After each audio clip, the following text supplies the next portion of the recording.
Hello, my name is Deth of Udom, and I would like to start first by thanking the May 18 Memorial Foundation for giving me this opportunity to give a talk about Cambodia's history of democratic development. Normally, when we talk about Cambodia, two things tend to come to mind. One is the Angkor Wat, which is the largest temple in the world, and the second thing would be the Khmer Rouge period, which is a genocidal regime that killed over 2 million people between 1975 and 1979. Throughout much of Cambodia's 2,000-year history, it has always been a monarchy, except perhaps in the 20 years period recently. During the 12th and 13th century, Cambodia was actually known as the Khmer Empire, which dominated much of mainland Asia. But toward the 19th century, Cambodia was actually declining and was reduced to be a small state, overshadowed by its two larger neighbors, which is Vietnam and Thailand. And between 1863 and 1953, Cambodia actually became a French protectorate. But unlike most colonies under the British, the French allowed Cambodia to retain its monarchy. During the Second World War, like most Southeast Asian countries, Cambodia was also experiencing the beginning of the decolonialization, because after the Japanese occupation of Southeast Asia, it was difficult for Western powers to come back and reassert its power. But in any case, the French returned to Cambodia, and in 1946, just 1 year after the Second World War, the French actually allowed the first national election in Cambodia to be held. And in 1947, the next year, the first constitution was promulgated. So we could say that this was the first time that Cambodians had experienced a taste of democracy with the election. Several parties were established. Many of them were actually led by conservative princes, but one of the parties stood apart, and that was the Democratic Party. It was actually comprised of mostly Cambodian intellectuals and nationalists, and it was widely popular and was quite supported. By 1953, however, the country was actually achieving its independence under the leadership of the young king, Norodom Sihanouk.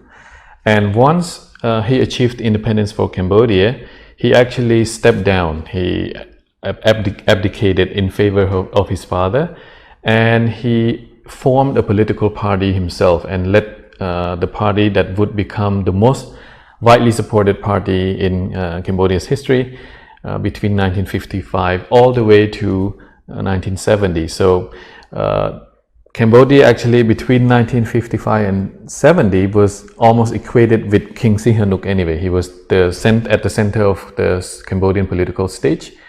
And in many ways, it was actually, although it was sort of a one-man's rule, it was also a prosperous time.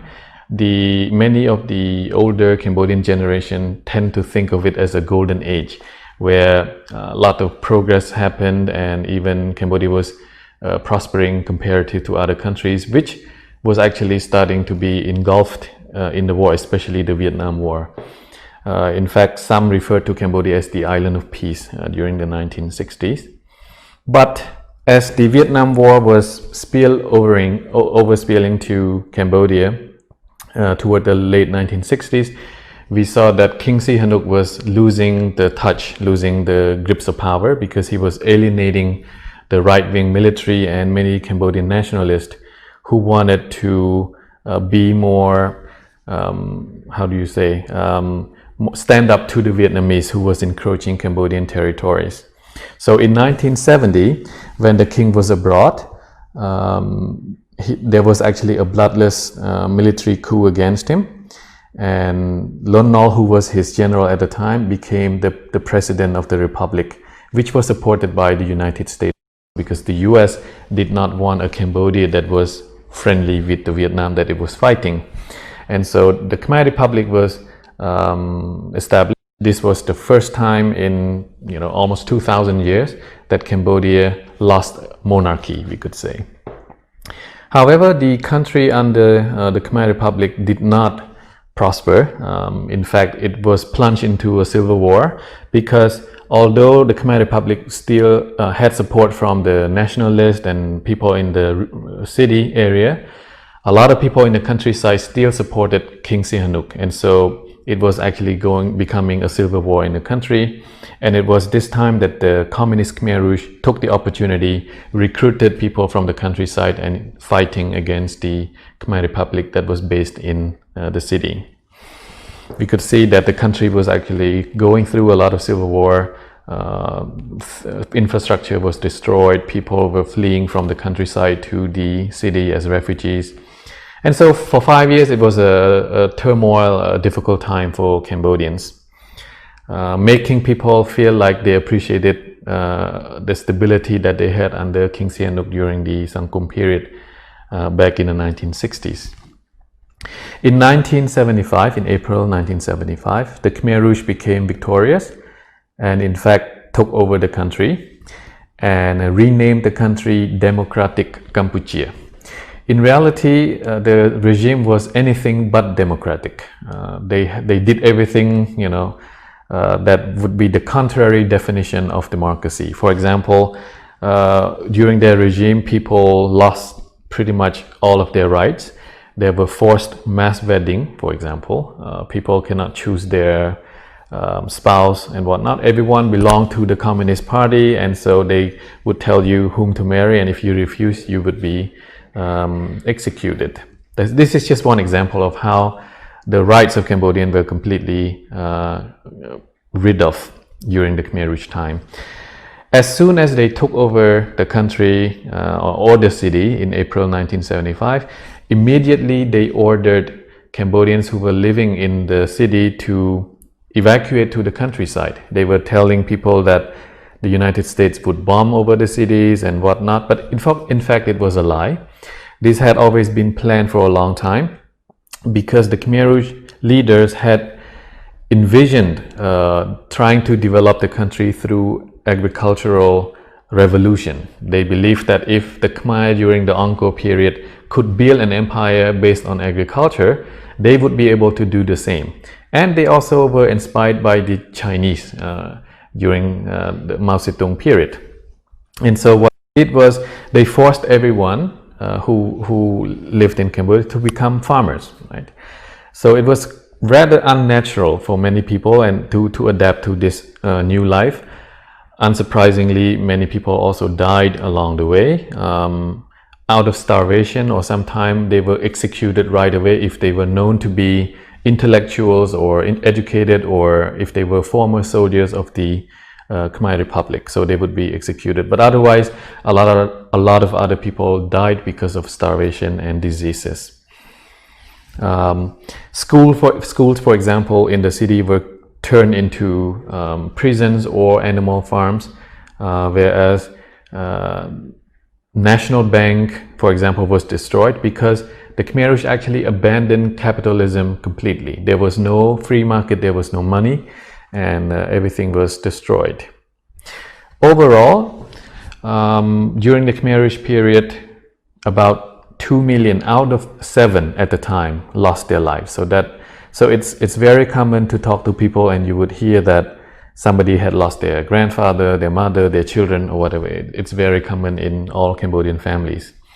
But people have tried to move on since then. It's been already almost 40 years. Now, it actually took the Vietnamese sorry, I have to point out that this is not April, it was actually January 1975. 79, forgive me for this. It was January 1979 when the Vietnamese soldiers entered Phnom Penh, because 1 or 2 years before that, the Vietnamese had already had some conflicts with the Khmer Rouge along the border because they were attacking with each other. They had conflicts in the border. And so at the end, the Vietnamese calculated that they cannot have a regime that was hostile to them, even if they were both communist regimes. And so the Vietnamese, together with some Khmer people who fled the Khmer Rouge regime, to Vietnam, and they raised sort of a revolutionary united front together with those Cambodians, but mostly it was the Vietnamese soldiers that actually entered Phnom Penh in January 1979 and took out the Khmer Rouge. The Khmer Rouge were not completely eliminated. They were actually forced to flee to the Thai border, and they would continue to keep their resistance movement from the Thai border. Once the regime was established in Cambodia, you could see that life was sort of coming back to not normal, but back to life, with basic economy in the city, and people who used to live in the countryside, they would go back to their own hometown and they continued their way of life, which is farming. But for people who came to the city, they started business or some black market trade with Thailand and whatnot. But you could see that compared to the Khmer Rouge, of course, the life under the new regime, which was called the People's Republic of Cambodia, it still was a socialist regime, and it was occupied by Vietnam, although the government is Cambodian, but it was supported by Vietnam. Basic life was back to life, let's say.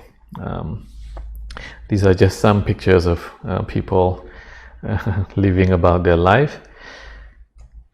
This would be a common scene in Phnom Penh in the 1980s with people working or doing some trade, and you would see a Vietnamese soldier patrolling by because there were about 150,000 Vietnamese troops stationed in Cambodia at the time, not just in Phnom Penh but throughout Cambodia. Not everyone was happy to live under the new regime. They had had enough of communist control, and so as many as 100 or 200,000 Cambodians actually fled from Cambodia to the Thai border seeking new opportunities, because there were a lot of refugee camps set up along the Thai border, and there would be a lot of international community helping refugees along the border. Whereas the Phnom Penh government was not fully recognized by the international community, because they considered that Vietnam invaded Cambodia and that was a violation of international law. And instead they choose to punish Cambodia through economic sanctions. And so the Cambodian regime in Phnom Penh was only recognized by Vietnam, the Soviet Union, and the Eastern Bloc countries that were like Cuba, East Germany in those days, which was at the height of the Cold War period. It was only in 1989 that things were becoming a little bit more free, we could say. The People's Republic of Cambodia changed its name to State of Cambodia, which sounds less socialist or communist. The country was opened up for foreign investment. A lot of things changed from a communist way to more, open, and we cannot say democratic, but at least more open, because 1989, if you know, it's already the period of a global decline or even collapse of communist control around the world, right? Even the Soviet Union was also losing its touch. And in late 1989, the Vietnamese soldiers were also withdrawn from Cambodia. So Cambodia was becoming, more autonomous or more independent without the presence of the Vietnamese soldiers. This is Phnom Penh in 1991. Lots of cyclos at the time, and people were, like I said, a bit more open to do business and trade and all of that, but it's not yet a democracy. In fact, it took Cambodia to October 1991 that the sign of peace was becoming more visible, and it was the Paris Peace Conference that was signed on 23rd October 1991, which committed all fighting factions in Cambodia. There were four major fighting factions at the time. They agreed to stop fighting and to allow the United Nations to establish a transitional government and to hold an election, so that whoever wins will become the legitimate ruler of Cambodia. And as part of the agreement, hundreds of thousands of Cambodians that were stationing along the Thai border would be repatriated back to Cambodia. This is a typical scene from Phnom Penh in the early 90s. You would see United Nations truck or soldiers patrolling around because after the Paris Peace Agreement was signed in October 1992 and 1993, Cambodia was under the United Nations Transitional Authority in Cambodia, which is shortly known as UNTAC.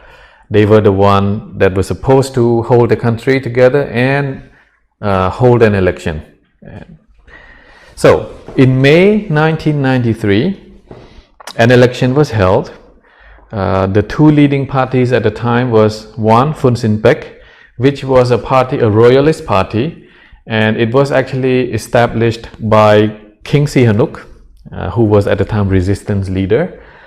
But now he is not the one holding the party, but his son. And the second one is the Cambodian People's Party, which was the party that was established by Vietnam since 1979. And they had been in control of the country for a long time already. They just needed to hold this election so that if they win, they can become the legitimate government of Cambodia without having international sanctions. But in the result of this election, it was the Royalist Party that got the higher vote, 45% of the popular vote, which translated to 80 seats, where the CPP or the Cambodian People's Party received 38 and got 51 seats. Normally, it was supposed to be Fun Sin Pek that formed the government, even with the coalition of the CPP, because normally they needed 2/3 majority to form a government. The problem is the CPP was already in power and they did not like the fact that they lost the election, and they were making troubles. They even claimed that if things don't go well, they could even separate or secede from make a secession, meaning partitioning the country. And eventually it was agreed after a brief period of political deadlock. It was King Sihanouk, who was now reinstated as king, to make a deal that says, okay, now let's have one king and we will have two prime ministers, which is a very unique solution for Cambodia, and I don't think it has been replicated anywhere around the world. So we have two prime ministers.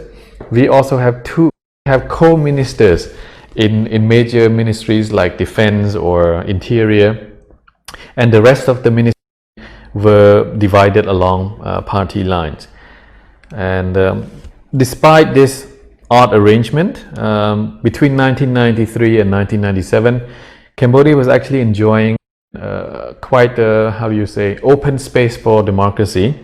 You saw a lot of, thanks to the United Nations and the money that was pouring in and everything. After 1993, you see a lot of NGOs being set up, lots of investments coming in, and even newspapers from different political sides were established. One of the most well-known newspaper that was opened was Cambodia Daily and the Phnom Penh Post, which was published in English, but they could be very open and critical of the government. The problem is the two prime minister solution did not work for a long time. After some time, they were feeling that they were building up their own military power, and eventually they clashed with each other in July 1997. In this clash, the Fun Sin Pek faction was defeated, and instead Prime Minister Hun Sen emerged victorious, and since then he has been ruling the country as the only Prime Minister ever since, and he has been known to international press as the strongman of Cambodia. Under his leadership, things became a little bit more stable. The economy was actually growing.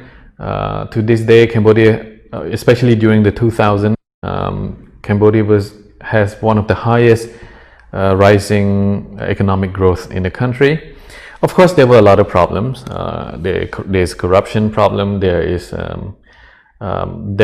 especially issues of democracy are a big problem.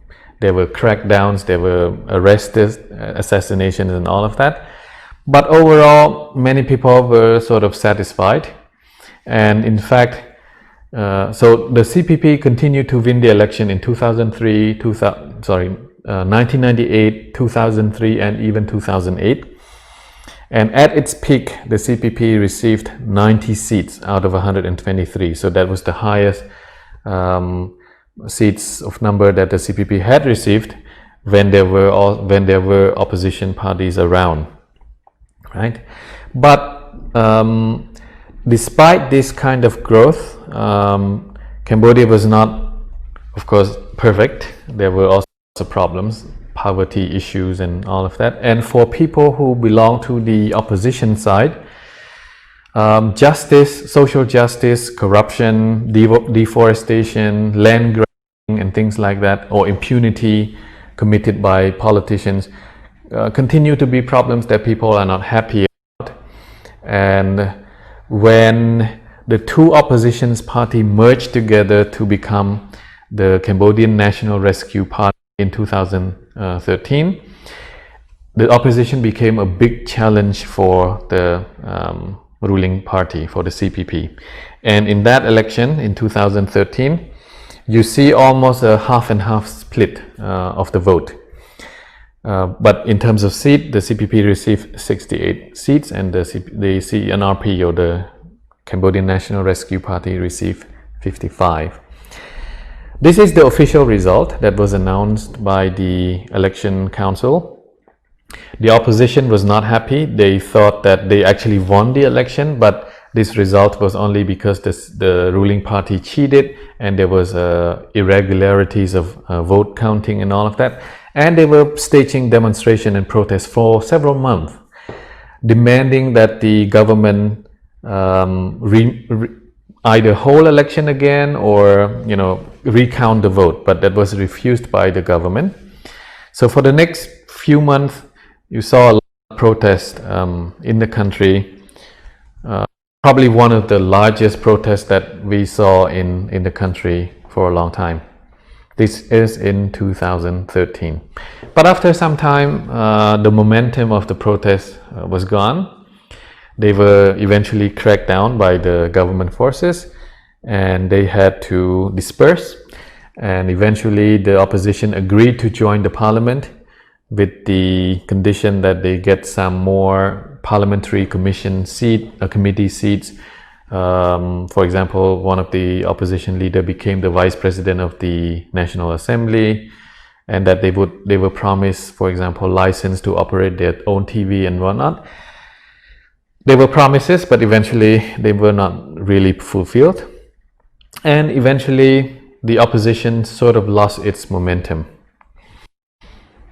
But the biggest blow to Cambodia's democracy happens, I think, in a series of events. One happened in 2016, which was in July 2016. So there was a 4th anniversary held a month ago.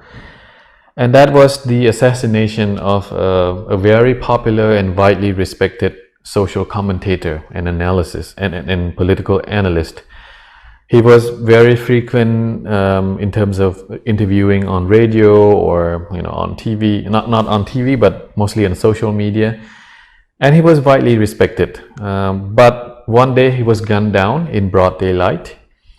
They arrested a guy. That guy claimed that his name was Chup Samlap, which is something like meet and kill, right? So he said that was his name, and the reason he killed this commentator was because he owed him money and there was an unresolved debt, so he killed him. Of course, I mean, it's a hard story for anyone to buy. Whatever the case was, the assassination of Kamlay became a chilling effect. It had a chilling effect on many people who were critics of the government, because if they used to talk a lot on radio, now they step back, they're afraid of their life, for their life. And the democratic space in terms of freedom of expression was shrinking down after that. But the commentator was quite a popular guy, so during his funeral procession, for example, hundreds of thousands of people came out to join the procession and carry his dead body from the city to his home province. Another blow happened the next year in 2017, and that was when the opposition party was actually dissolved. They charged that the vice president of the party had been colluding with foreign forces, and so it was considered treason, and so they arrested him, and the whole party has been dissolved. So there's no major opposition party in Cambodia these days. So in the 2018 election, which happened 2 years ago, the Cambodian People's Party won all the seats, right? 123 seats. The CPP took all of them because there is no major challenge to their rule. But although the party has been ruling alone, it has not been always a smooth ride. One of the issues is, for example, the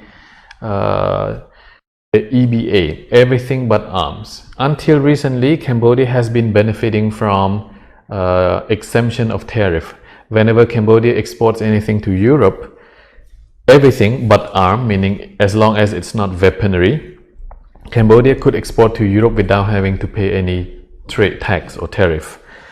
But under the scheme right now, the EU has criticized Cambodia for pretty much destroying, not but hurting democracy and committing a lot of human rights and whatnot. So the European Union has decided to partially lift the trade preference for Cambodia. So starting from August 12th, which is next week, Cambodia will have to pay some tariff. About 20% Cambodia's export to the EU will be applied tariff, meaning that price of Cambodia's export will be higher. And this makes things for Cambodia quite hard for Cambodia's economy and manufacturer, because it will mean that Cambodia's exports are not as competitive. And given the COVID situation and all of that, it makes the situation even more difficult. Many people have lost their jobs already in the factory, right now 150,000. And once the EBA applies, it could be even higher, and that could translate to more social and economic problems in the country in the foreseeable future. Another major critic against Cambodia's practice of attacks on democracy is the government of Sweden. Recently, they have announced that they would cut their aid to Cambodian government because the Cambodia has consistently shrinking its democratic space and committing human rights and whatnot. So they will continue to work with the Cambodian civil society and NGOs, but not with the government. So that was the stance of the Swedish government recently. What next for Cambodia? As of now, the country, the Prime Minister is holding almost virtually all the power in the country. And it is in his strategy right now to try to allow his son to be the next Prime Minister of Cambodia. Mr. Hunmanet is actually now in his 40s. He was educated at West Point Military Academy in the US, got his PhD from Bristol University in the UK. He's now the Deputy Commander-in-Chief of the Royal Cambodian Armed Forces. So he has a strong portfolio. He has risen through the powers and ranks quite quickly. So many are expecting to see whether he can be the next Prime Minister of Cambodia soon.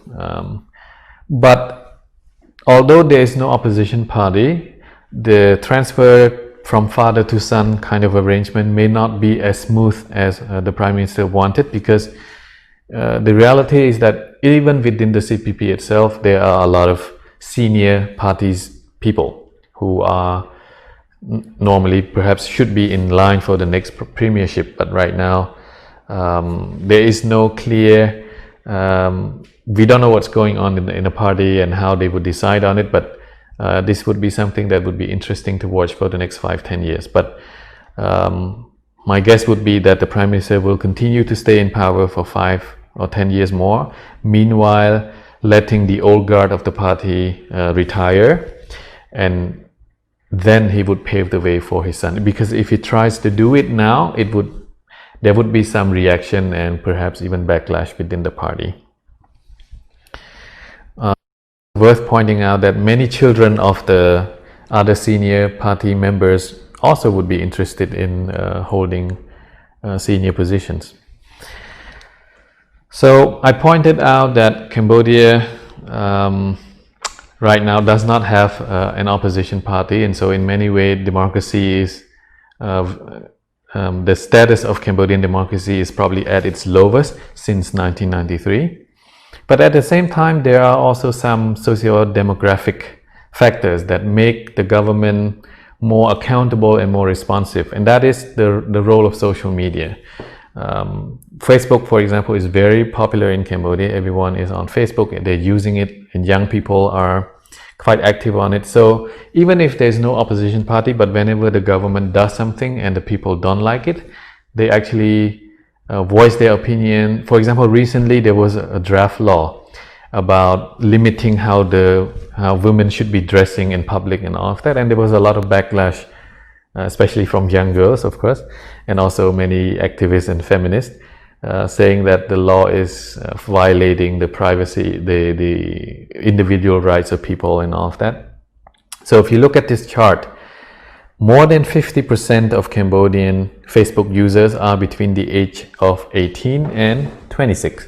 So that's a very young demographic. And so the old way of having political discourse about, like, we saved you from the genocide and we saved you from the Khmer Rouge and that's why you should vote for us and all of that, does not work on the younger population anymore. Even if there is no opposition party, but these young people demand jobs, demand opportunities, and they want a lot of things in life. And so this is right now the hope of Cambodia in terms of democratic development in the next 5 or 10 years. I think I should end my talk here. And if you're interested about Cambodia's history and maybe this democratic development, I would suggest this book by a former journalist by the name of Sebastian Strangio, Hunmanet, Cambodia. Actually, because he was a journalist, I think he was also able to capture a lot of milestones and developments in Cambodia's struggle for democracy during the past 2-3 decades. Thank you very much, and